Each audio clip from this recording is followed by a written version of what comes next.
TV Fortaleza, a emissora da Casa do Povo.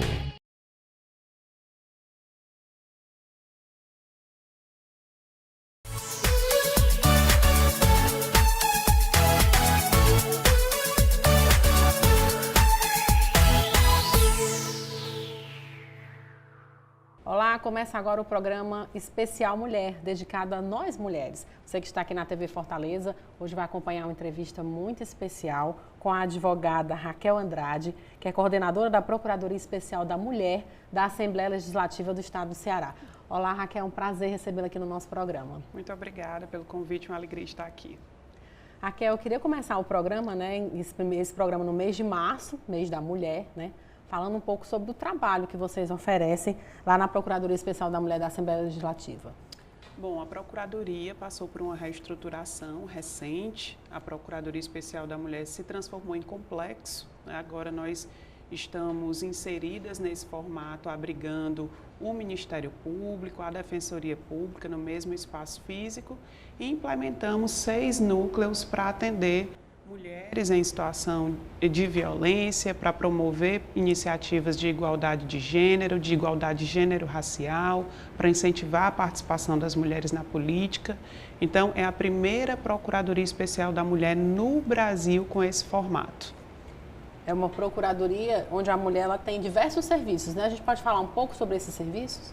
Podemos. O principal núcleo de atendimento à população, atendimento direto à população, é o núcleo de prevenção e enfrentamento à violência contra a mulher, que é o nosso carro-chefe. Ali, a mulher cearense, ou seja, mulher de qualquer município do estado, não só da capital, irá nos procurar. Nossa principal ferramenta de acesso aos serviços é o Zap delas, a gente vai disponibilizar aqui o número. E a partir da triagem realizada por meio do relato dessa mulher, será prestado um serviço de orientação ou acompanhamento do caso, se já tiver sido registrado, por advogada, por psicóloga, por assistente social ou pela equipe multiprofissional, a depender da demanda. Inclusive, a nossa equipe, a repórter Joana Frota, esteve lá com você, Eu queria agora mostrar para os nossos telespectadores a nossa reportagem lá na Procuradoria. A Procuradoria tem dado apoio a diversos públicos, entre eles vítimas dentro da capoeira. Abusos sexuais sofridos por integrantes são acolhidos e acompanhados de perto. Adriane viu a necessidade de criar um grupo chamado Capoeira Acolher após as inúmeras denúncias de abuso e pedofilia que chegaram até ela. Até hoje a Procuradoria vem nos dando esse apoio.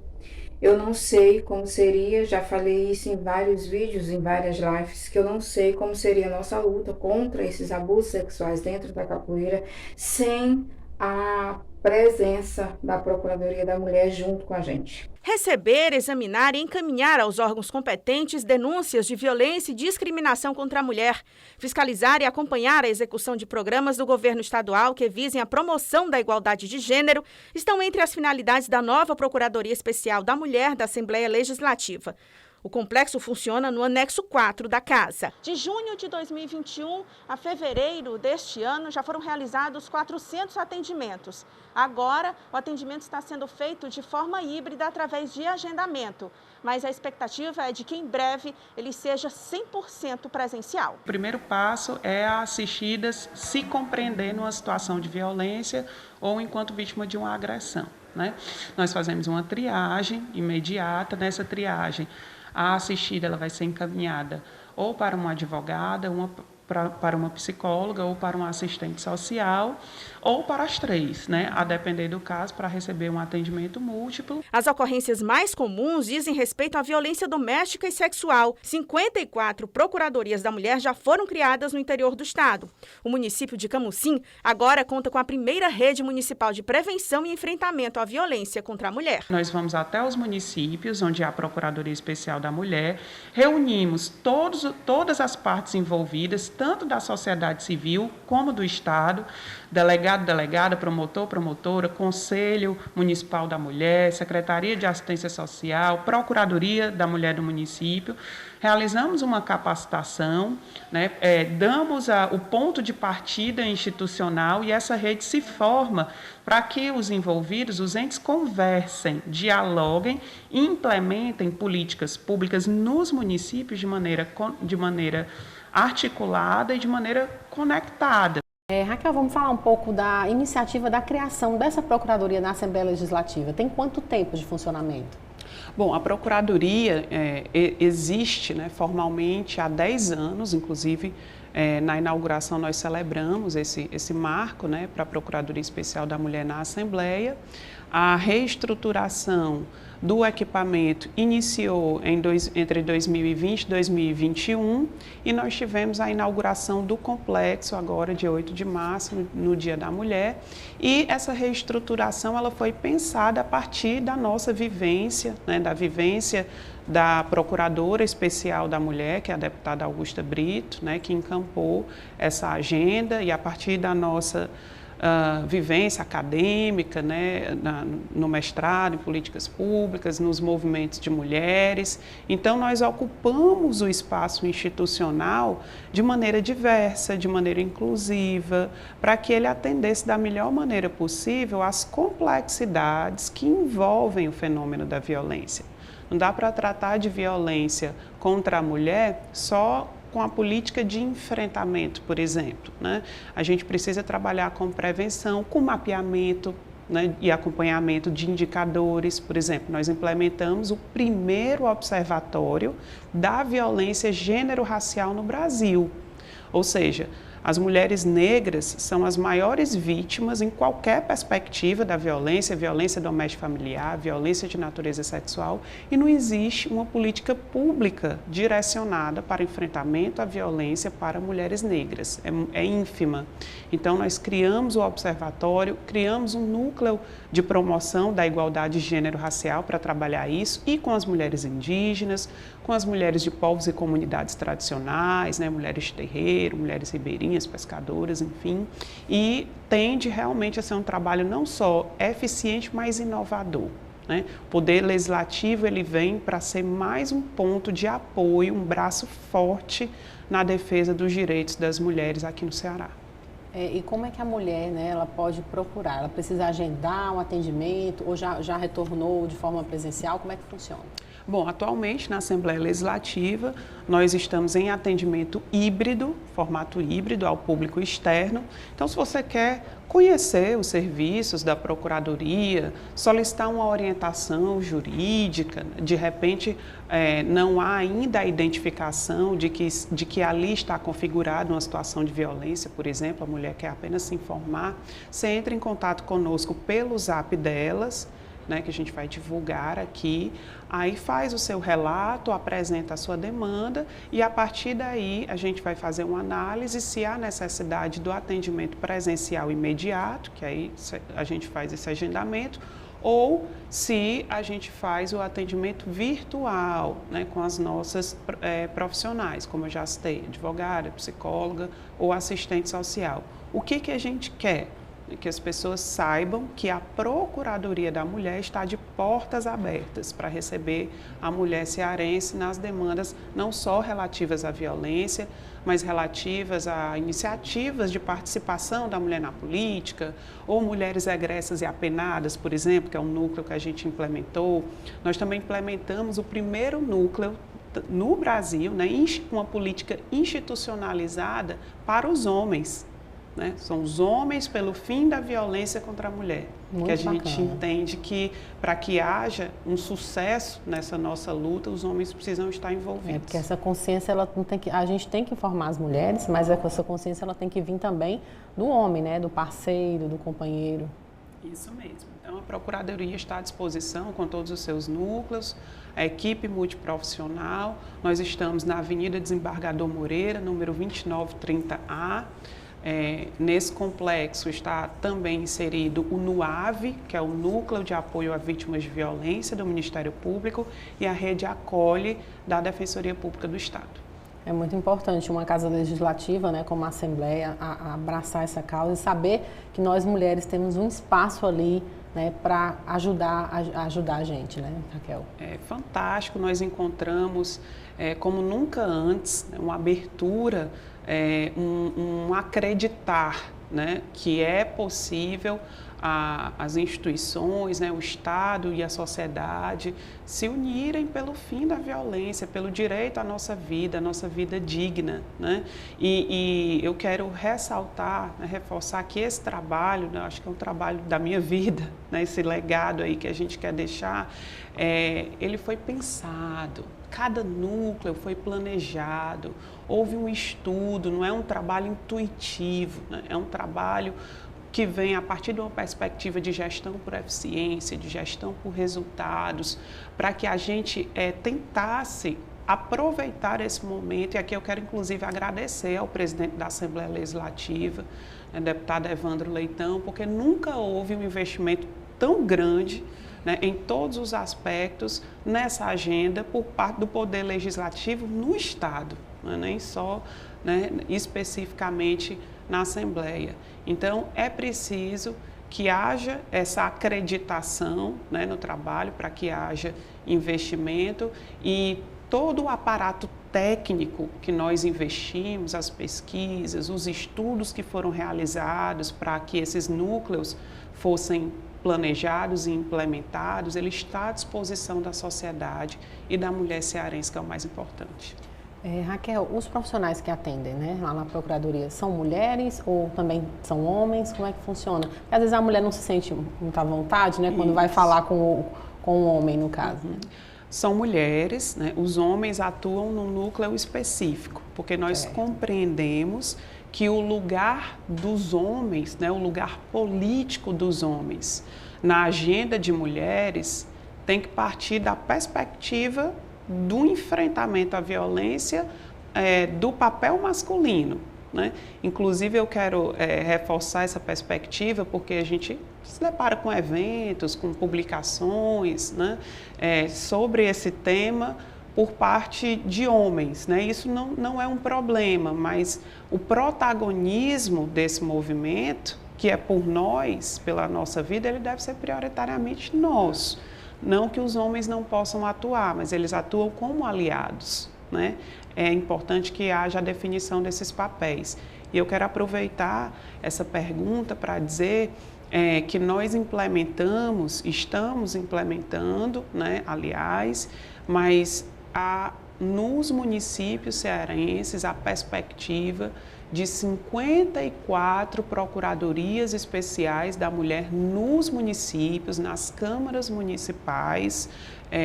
Nós queremos ampliar para 100 até o final do ano e essa é uma das primeiras orientações que a gente faz às vereadoras quando a gente promove a capacitação técnica delas, né?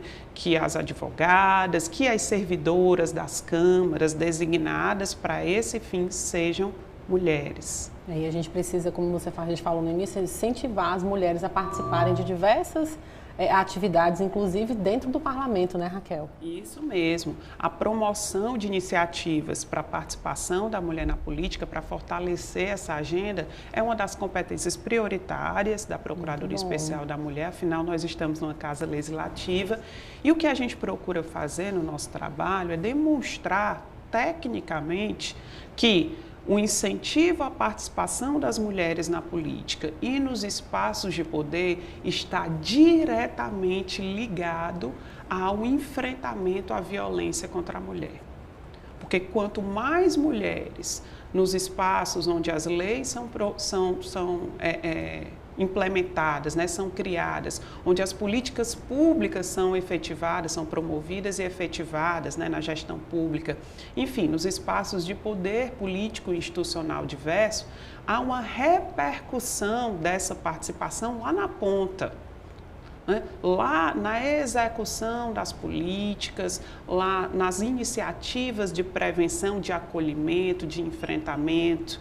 Então, quanto mais mulheres na política, de um modo geral, na perspectiva macro do que se diz, do que se chama política, menor tende a ser os índices de violência doméstica familiar, de violência política, de violência institucional, enfim, de violência de gênero como um todo. E a gente vê que aos poucos, felizmente, está tendo um crescimento, ainda pequeno, né? Mas a gente vê que os parlamentos municipais, estaduais, a mulher está cada vez mais ali ocupando seu espaço. Por exemplo, aqui na Câmara Municipal de Fortaleza, nós temos 9 vereadoras. Na legislatura passada eram 7, agora nós aumentamos com mais 2. Então, aos poucos, a mulher está tomando espaço, né? Isso mesmo, e eu tenho certeza, e certamente isso vai ser avaliado aqui pela Casa, que a promoção, né, a propositura de iniciativas legislativas de proteção aos direitos das mulheres certamente sofreu e sofre uma repercussão positiva, né, com o aumento da nossa representatividade política. Né? E essas iniciativas propostas repercutem lá na ponta, na execução para a mulher que mais precisa, sobretudo a mulher negra, a mulher periférica, né? A mulher que está em vulnerabilidade socioeconômica. A gente falando agora em mulher negra, como você falou, eu queria falar um pouco do trabalho da comissão, que você é presidente na OAB Ceará, de promoção à igualdade racial. Isso mesmo, lá na promoção da igualdade racial, na comissão, é uma comissão permanente da OAB Ceará, que acolhe a advocacia negra, ou seja, pessoas pretas e pardas, como bem diz o Estatuto da Igualdade Racial. A gente promove iniciativas em duas esferas, né? Primeiro, aquelas ligadas aos movimentos sociais, que têm a perspectiva racial, que trazem a perspectiva racial, e numa outra etapa, num outro segmento, iniciativas direcionadas à advocacia negra, né? Então, por exemplo, ao passo que nós apoiamos as avaliações, né, a execução, por exemplo, de políticas para a promoção da igualdade racial por estados, municípios, de um outro modo, nós promovemos iniciativas para inserir a advocacia negra, né, advogados pretos e pardos, no mercado de trabalho, né, que é uma das maiores dificuldades, né? Eu costumo dizer lá nas reuniões que a gente faz, quando a gente vai fazer alguma fala, que a gente que veio da periferia, como eu, que vim da periferia, sou do Bom Jardim, com muito orgulho aqui no Ceará, formei com bolsa do ProUni, Programa Universidade para Todos, e isso é quase unanimidade na comissão. 90% da Comissão da Igualdade Racial da OAB é de gente que veio da periferia e gente que formou com bolsa de estudos, né? E aí a gente traz aqueles estigmas, né, sociais, aliás, eles nos acompanham por conta do racismo estrutural. A gente não tem cara de advogado, a gente não tem jeito de advogado, você é advogada mesmo, você é advogada com OAB, mas você tem OAB. Então, essas falas, né, elas impedem não só o nosso acesso, né, aos bons escritórios. Ainda existe, né, Raquel, esses preconceitos, né? E não só impedem o acesso, como impedem o crescimento quando a gente acessa, porque não é só acessar, né, é fazer, construir trajetória, né? Então, a gente tem incentivado, né, a advocacia negra a participar. Se você tem interesse, você pode entrar em contato conosco, só ir no site da OAB e fazer o requerimento. E temos promovido iniciativas afirmativas, né? Por exemplo, nós fizemos, vou aproveitar aqui a oportunidade. Claro, fica à vontade. Nós fizemos uma recomendação, o presidente da OAB ratificou, para que os cursos de direito aqui no Ceará, sobretudo as instituições privadas de ensino, contratem profissionais negros para dar aula. Não tem professor negro no curso de direito. Não tem. Você tem uma ideia do percentual de advogados aqui no Ceará negros, homens e mulheres? Advogados e advogadas, a gente está realizando um censo Bacana. da advocacia negra, porque não existia, quando a gente assumiu, não existia. E aí não dá para implementar política pública ou iniciativa de categoria profissional sem dados. Sem dados. Então, o censo, inclusive, também está disponível, o censo da advocacia negra, no site da UAB, mas a gente não tem informações, dados concretos sobre professores negros no ensino jurídico. A gente nem existe, estatisticamente falando, né? Mas eu faço essa reflexão, você que é da área, quantos professores negros você teve durante o seu curso? Então, a gente fez essa recomendação, vamos fazer um trabalho de articulação junto aos coordenadores e coordenadoras dos cursos de Direito para que implementem essa iniciativa, né, afirmativa de inclusão para contratar pelo menos 20% do quadro de profissionais negros e negras do curso de Direito. Você falou aí de vários desafios, né, da comissão. Qual é aquele que você considera o maior desafio entre eles? Da comissão? Sim. As pessoas não compreendem a importância, não alcançam ainda, isso é natural, das repercussões do racismo estrutural para a liberdade do nosso exercício profissional, da nossa profissão. Né? Quando a gente fala não tem cara de advogado, não tem cara de advogado, a gente chega na unidade, a gente você é irmã do preso, você é esposa do preso, né? Ou então você é estagiária, como já aconteceu comigo, eu gerencio uma equipe de 10 mulheres, todas em sua maioria são brancas.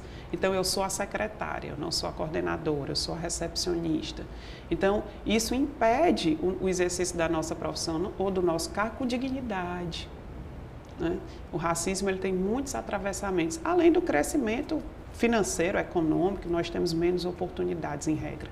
E principalmente, né, Raquel, aí a gente vem, além do racismo, ainda tem o fator de ser mulher, né? Muitas vezes ainda tem o agravante, digamos assim, para a sociedade racista, né? Exatamente. E a gente promove iniciativas direcionadas para mulheres negras, né? Iniciativas de caráter gênero-racial. Porque se a advocacia negra encontra dificuldades, as mulheres negras advogadas mais ainda, né? Pretas e pardas. Então, a gente tem esse olhar porque a gente tem que atuar para quem mais precisa da atuação, da iniciativa. E, gente, isso é comum, não é mimimi, né? Quero fazer essa fala porque as pessoas banalizam, acham que a gente está reclamando demais, que não é mimimi. A gente não consegue a mesma captação de clientes, Nós temos uma professora doutora com 2 graduações, com vivência internacional, participou de um evento nosso.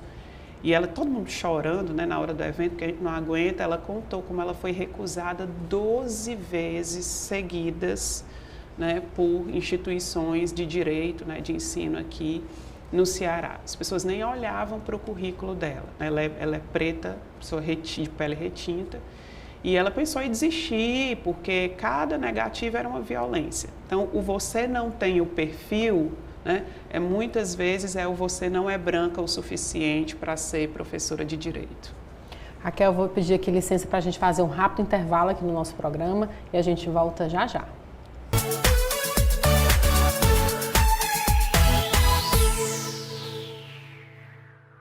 Fortaleza. A sua voz está em todo lugar. E a Câmara Municipal de Fortaleza faz questão de levá-la para toda a cidade. Porque sua voz é a nossa voz. Seja ela escrita ou digital. Nossa voz está nas redes sociais e nas redes do futebol. Nossa voz está nas ruas. Nessa semana, a Câmara Municipal desembarca em Messejana. E em todo lugar. Seja bem-vindo ao Câmara Móvel. A voz que você escuta na Rádio Fortaleza 90,7. A União de Sustentabilidade. E que escuta você. Vamos iniciar mais uma sessão. A sua voz, a nossa Fortaleza.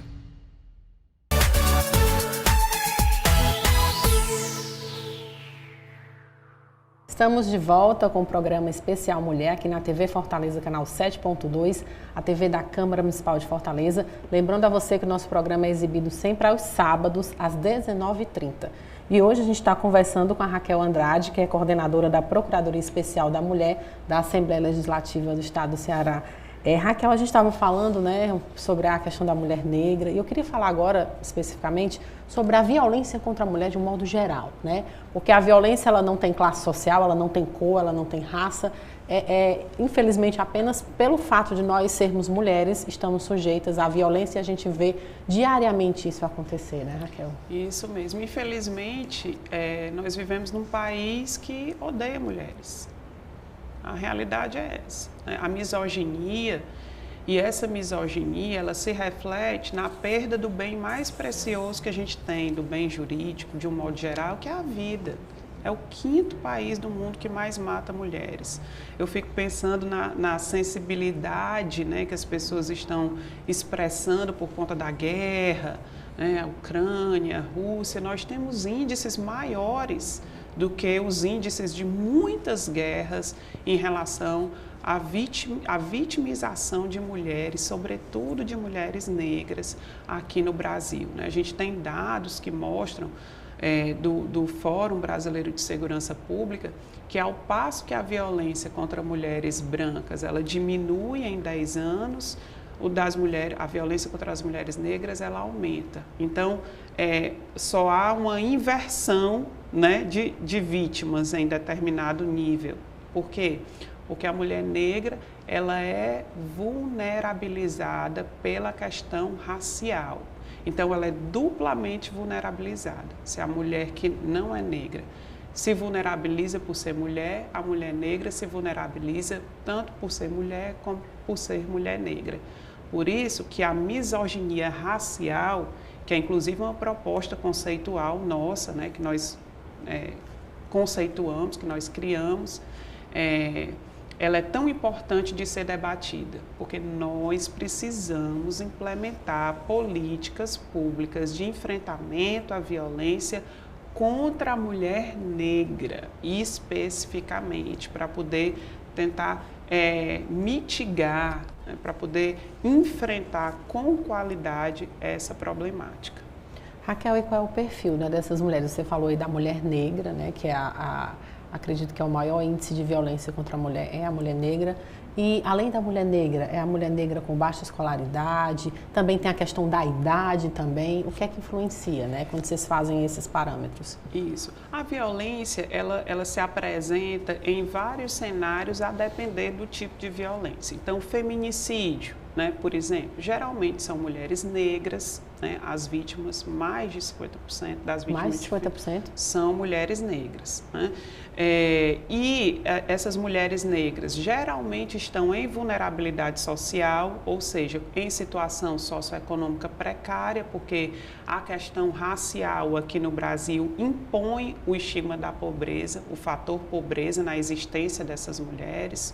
São mulheres que dependem do companheiro, financeiramente também falando, olha, em alguns casos? Em alguns casos, sim. Quando a gente faz o dimensionamento para mulheres em situação de vulnerabilidade econômica, esse índice ele aumenta. Quando eu comparo mulheres de classe média, mulheres não negras, por exemplo, eu não estou dizendo que elas não são atingidas pela violência, mas elas são atingidas de outra maneira, porque esta mulher que não está em situação de vulnerabilidade socioeconômica, ela tem escolha. Ela tem o direito de escolher entre sair da situação de violência ou não sair, e a sua sobrevivência, a sobrevivência dos seus filhos, que em regra há essa questão da maternidade atravessando, não ser afetada. Quantos casos a gente não atende de mulheres pobres, de mulheres negras, mulheres empobrecidas, na verdade, mulheres da periferia, que dizem: doutora, eu prefiro apanhar do que ver os meus filhos passando fome, do que passar fome junto com meus filhos. Né? O risco à sua vida, porque, em regra, há um potencial feminicida em todo o agressor costumais, né? O agressor reiterado, que tem várias relações e é agressor em todas as relações, né? Há um potencial feminicídio naquela construção, na construção daquela relação. Mas essa mulher ela não tem escolha. Não tem escolha. E aí, doutora, nesse caso aí que você falou bem, muitas vezes a mulher não tem como para onde ir, como você falou, porque não tem como manter os filhos, não vai, né? A questão da alimentação e tudo. E ainda tem a violência que, por consequência, as crianças em casa veem, né? E aí vem vários problemas, inclusive de saúde mental dessas crianças, né? Isso. Doutora? De saúde mental, do prejuízo ao pleno desenvolvimento, né? E o mais importante, por que a gente fala que é tão fundamental tratar, voltar os olhos para essa problemática da violência contra a mulher? Porque a violência contra a mulher não atinge só a mulher, né? Então, veja, recentemente nós tivemos aí sugerido pela Procuradora Especial da Mulher a proposta, né? Essa proposta foi sugerida porque a pandemia agravou os casos de violência, sobretudo de feminicídio, né? Houve um aumento, e principalmente aqui no Nordeste, para que haja uma política pública direcionada para os filhos do feminicídio, né? Então, imagina, uma mulher vítima de feminicídio, o pai, em regra, ou vai para a condição de foragido, ou vai ser preso, ou abandona o lar. O que acontece com essa família? O que acontece com esses 2, 3, 4 filhos? A desestruturação familiar causada pela violência contra a mulher, não só pelo feminicídio, mas por outras violências, a violência sexual, sim, por exemplo, ela tem uma repercussão social. Porque essas crianças, essa família, a desestruturação da família vai fazer com que necessariamente, ou pelo menos que haja grande chance desses adolescentes, dessas crianças, também se vulnerabilizarem, mas agora socialmente. Ou seja, desestrutura ali a família, essa família, esses filhos vão ficar em situação de rua, vão ser cooptados por facções nas comunidades para buscar uma referência, que não tem mais a referência familiar, vão buscar uma forma de sustento, como a gente acompanha casos e casos, onde os adolescentes, né, a mãe foi vítima de feminicídio, aí tem uma criança, um adolescente que é mais velho, que precisa sustentar os que ficaram, né? A comunidade apoia, a família ali, mas é quase uma emancipação compulsória, sim, provocada pela violência. Sim. Então, essa criança, o que ela vai fazer? Né?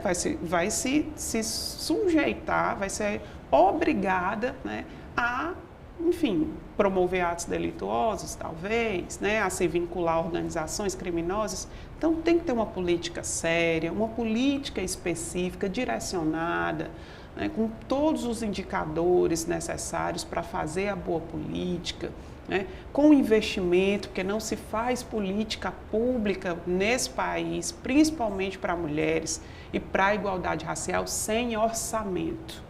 Não adianta construir discurso e esse discurso não ser fundamentado objetivamente pelo que move, né, as iniciativas no âmbito do poder público, que é orçamento. Doutora, e quando essa violência, né, vem para a classe média, vem para a mulher branca, vem para a mulher da classe média, classe alta, qual é a diferença, né, da vítima mulher de classe média alta e da mulher de classe mais baixa? Vários fatores atravessam aí essas questões relativas à classe, a gênero e raça, né? A dor da mulher que tem uma condição socioeconômica melhor, da mulher não negra, né? Ela é tão dor, né? A violência é tão violência quanto aquela, numa perspectiva subjetiva, estou colocando, sim, individual, sim, né? Quanto aquela que atinge as outras mulheres. O problema são as questões, as condições estruturais, o racismo estrutural, a rede de apoio que ela tem ali também, o machismo estrutural, a organização de classes sociais, que faz com que esta mulher, por exemplo, nesta condição, tenha um acesso a uma rede de apoio que as outras não têm, tenha informações sobre os seus direitos, sobre onde procurar ajuda, tenha condições de fazer um acompanhamento psicológico, né, de ter ali um aparato provocado, promovido pela sua realidade socioeconômica que as mulheres negras empobrecidas não possuem. Sem falar, né, que o racismo no Brasil, né, faz, e no mundo, né, faz com que a gente se penalize, que haja uma sensibilização direcionada, seletiva, né, quando a lágrima, quando a dor, quando a ferida é uma ferida não negra, é uma ferida branca. Quando a vítima, né, eu vi recentemente, eu não vi a série, porque eu procuro não ver no meu horário de descanso nada que seja relacionado ao trabalho, porque senão eu não dou conta. Senão não é descanso, também sou né, humana. doutora? Mas tem uma série de uma moça que sofreu violência e ela fica com a filha e um aspirador de pó para fazer faxina. Não sei se você viu essa série, e ela passa maus bocados com a criança, mas se recusa a voltar por conta das agressões, e todo mundo falando dessa série, dessa moça que, né, tem cenas muito fortes, né? E é uma moça jovem, é uma moça branca, né? É uma série americana. Então, é como se o nosso olhar humanitário, ele fosse direcionado, né, de acordo com o nosso letramento racial. Por que a dor, né, não estou minimizando, né, claro, por favor, claro. Não estou minimizando dores, nem comparando violências, mas por que a sociedade, numa perspectiva estrutural, se abala mais e se movimenta mais, por exemplo, quando a mulher em situação de violência é médica, é empresária, quando o feminicídio é contra alguém com uma posição social de destaque, em regra uma mulher branca, mas quando a Dona Maria, que é a diarista, né, ou a primeira vítima, por exemplo, de Covid aqui no Brasil foi uma senhora, uma empregada doméstica negra, né? Por que a nossa solidariedade, por que a nossa sensibilidade, por que dói mais, né, na gente? Então, a gente precisa falar sobre isso para desconstruir, né? Não é vergonha sentir isso, não tem problema, desde que a gente faça uma reflexão sobre por que a violência contra mulheres negras nos atinge menos, nos sensibiliza menos, nos afeta menos, e desconstruir, né, essa questão. E é interessante falar aqui também que não existe só a violência física, né? A violência da mulher, aquela violência física. Você pode citar para a gente os outros tipos de violência que as mulheres sofrem? Sem dúvida. A Lei Maria da Penha, que é um marco legislativo na história dos direitos das mulheres aqui no Brasil, ela traz uma previsão lá no artigo 7º, bem detalhada. Porque eu sou apaixonada pela Lei Maria da Penha, sou uma, né, inveterada, porque é uma das legislações mais avançadas do mundo e ela é específica, ela direciona, ela prevê como nunca antes, né?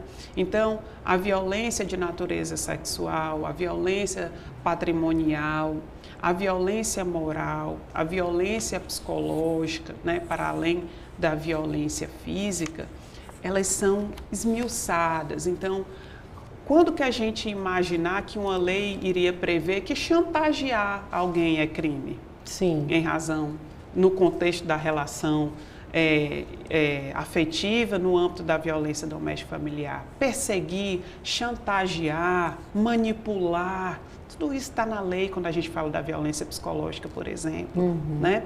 Quando que a gente imaginar que o conceito de dignidade sexual e em relação, inclusive, à autonomia sobre os nossos direitos reprodutivos, né, sobre o nosso corpo, iria estar tão bem descrito na legislação como está lá na perspectiva da violência sexual.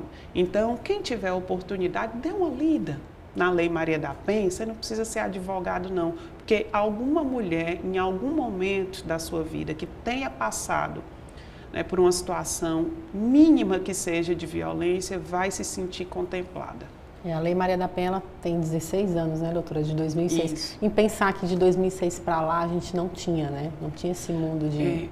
Nós não tínhamos a legislação e a gente não dava nome às coisas. Né? As pessoas falam, o feminicídio, a lei de feminicídio é de 2015, né?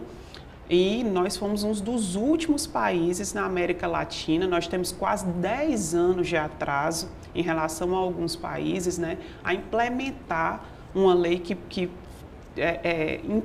inserisse no Código Penal a qualificação do crime de homicídio em razão da questão de gênero.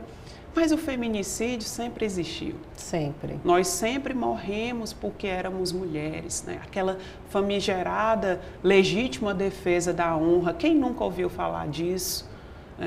Um homem era traído, década de 60, 70, 80, até hoje, né? E a tese de defesa do advogado era construída na perspectiva de que aquele homem tinha o direito de lavar a sua honra. Lavar com sangue, né, das mulheres mortas. E isso era aceito. Né? Era uma tese aceita inadmissível, para a nos dias de absolvição, hoje. porque o direito também é machista. O direito, porque ele reproduz uma construção social. Na sociedade, com certeza. Então, a Lei Maria da Penha, a Lei do Feminicídio, a Lei da Importunação Sexual, a Lei Carolina Dickmann, a Lei Joana Maranhão, né, esse calhamaço de legislações que são legislações específicas, eficientes para combater essa problemática, vem de uma repercussão histórica, uma luta histórica, né, para que fossem implementadas, felizmente. Doutora Raquel, e antes de terminar o nosso programa, eu queria que você deixasse aqui uma mensagem para todas as mulheres que estão nos assistindo agora, que são vítimas de violência, seja lá qual a violência for, né? Mulheres negras, brancas, de dependentes classes sociais. Qual é a sua orientação para essas mulheres que sofrem, né, que sofrem por qualquer tipo de violência? Bom, primeiro eu quero deixar mais uma vez a Procuradoria Especial da Mulher à disposição. Por meio do zap delas, você nos encontra, o endereço que eu já informei, a Comissão da Igualdade Racial, a Comissão da Mulher Advogada, da qual também tenho a alegria de ser vice-presidente lá na OAB. Mas eu queria fazer uma fala um pouco mais aprofundada. Ninguém nasceu para sofrer violência.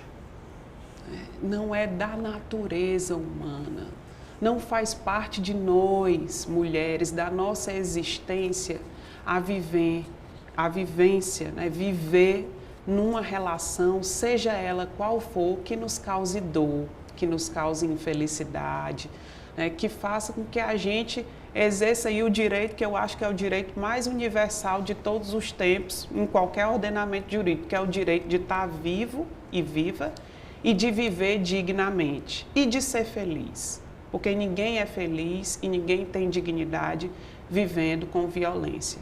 Então pense em você, faça dentro das suas possibilidades, da sua realidade, faça uma reflexão e lembre-se que uma vida digna para nós mulheres é um direito que deve ser defendido por todos e por todas.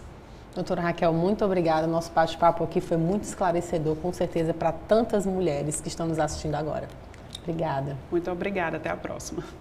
O programa especial Mulher vai ficando por aqui. Lembrando a você que nosso encontro é sempre aos sábados, às 7h30 da noite. Até o nosso próximo programa.